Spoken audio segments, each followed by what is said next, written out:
يهنئ الفريق الوطني كل واحد باسمه وعلى رأسهم وليد الركراكي.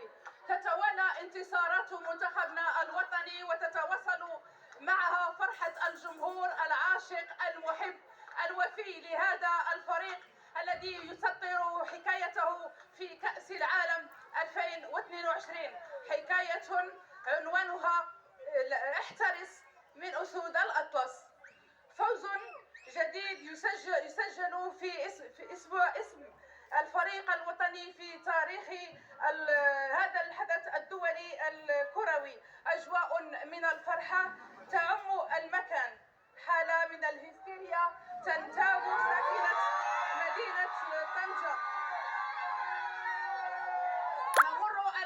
نمر الآن إلى ابتسامات بعض المواطنين. فرحنا بزاف بهذا الانتصار والعقبه ان شاء الله اللي جاي وديما المغرب. احنا فرحانين بزاف بالفوز ديال المغرب وديما معهم. ديجا هذا النصر في حد ذاته.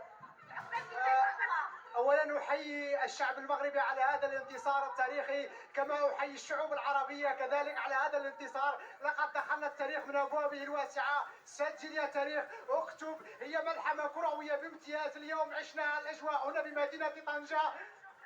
شكرا. نمر الان الى احد المواطنين المصريين الذين يدعمون الفريق الوطني. احنا نختصر لك كل شيء ونقول لك احنا المغاربه اسود، اهل الكرم والجود والنخوه والمعقول من جد الجدود. لما المغرب ينادي ما نخافش من الاعادي، نكسر الجبال من اجلك يا بلادي، يا مغربنا العظيم، يا جنه النعيم، يا ارض السلام وعلى الباغي جحيم. شكرا. عيش المغرب عيش.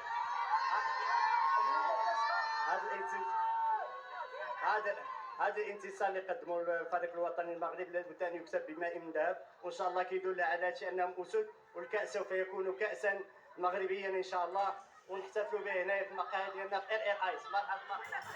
يحق لنا ان نفرح ويحق لنا ان نفتخر باسود الاطلس الذين رفعوا رؤوسنا عاليه في المقهى الذي تابعنا فيه اطوار المباراه، هتاف، اغاني حماسيه واغاني وطنيه. شكرا لك انسه، كنت معنا مباشره من مدينه طنجه. نعود